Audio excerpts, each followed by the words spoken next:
në Ukrainë. Jo, nuk e ke shtypur në sistem, zoti Bardi.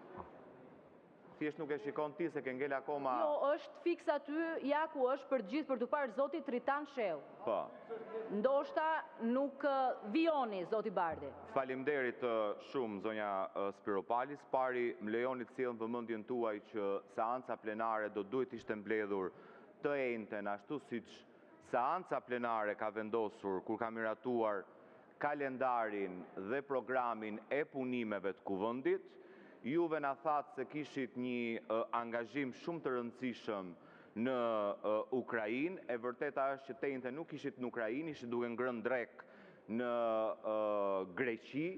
Madje këtë na e bënit me dije edhe gjithë deputetëve dhe të mbyllësh kuvendin e Shqipërisë për ta trajtuar atë si shtëpinë tënde personale.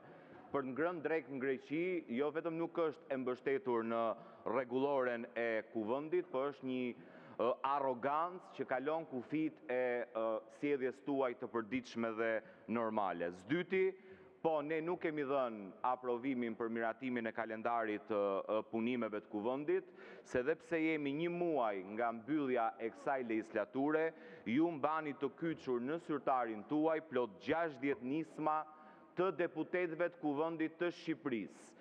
Sipas Kushtetutës së Republikës së Shqipërisë, çdo deputet, një nga funksionet e veta kryesore apo përgjegjësitë e tij kryesore në kuvendin e Shqipërisë ka të propozoj nisma legjislative.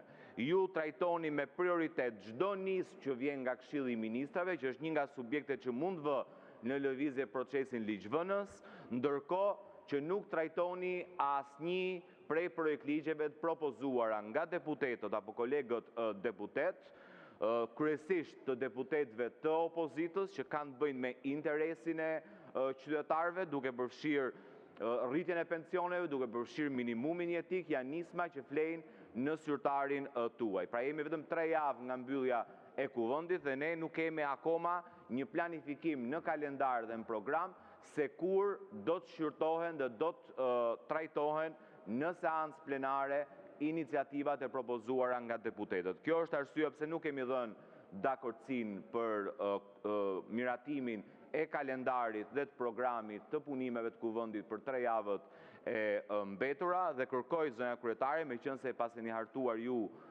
programin, të planizoni se kur iniciativat e deputetëve, veçanërisht iniciativat që kanë të bëjnë me interesin e qytetarëve, është në interesin e qytetarëve që të miratohet minimumi jetik brenda kësaj legislature.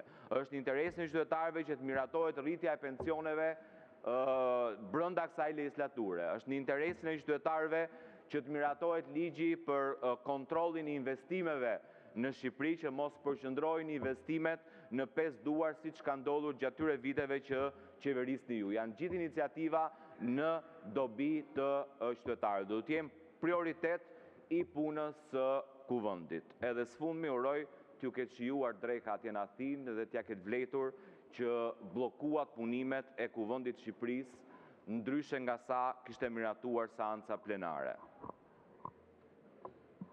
Më vjen mirë që më ndiqni hap pas hapi, zoti Bardi, në aktivitetin tim në rrjete sociale, por po ju informoj që siç diskutuam në mbledhjen e konferencës së kryetarëve të datës 9, seanca nga data 12 në datë 16 nuk u shtyp për arsye të pjesëmarrjes time në samitin Ukrainë-Europa Juglindore, por u shtyp se shumë deputetë të tjerë kishin mungesa në aktivitetet të tjera.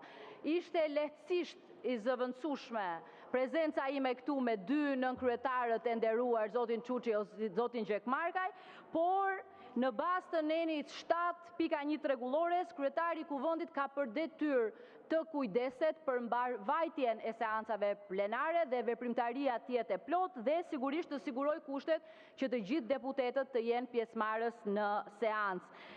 Sa i takon sigurisht unë nxora udhëzimin për këtë seancë plenare, me vështirësit ju them të drejtën, sepse ka vetëm një çështje në rend të ditës sot, një projekt ligj, komisionet as ishin mbledhur apo nuk ishin quorumin për të diskutuar projekt ligje të tjera, mund të mos ishte zhvilluar as kjo seancë sot, kështu që i bëj thirrje të gjithë deputetëve të marrin pjesë në komisione dhe të jenë pjesëmarrës. Sa i takon pjesëmarrjes së Shqipërisë në Odesa, në Ukrainë, në samit organizuar nga presidenti Zelenski me pjesëmarrjen e krerëve të tjerë të shtetit të Europës juglindore, mos keni asnjë merak se Shqipëria u përfaqësua në nivelin më të lartë dhe më të mirë të mundshëm. Zoti Bardhi, dhe këtë e them pa modesti fare. Kështu që vazhdoni më ndiqni në rrjetet sociale tani.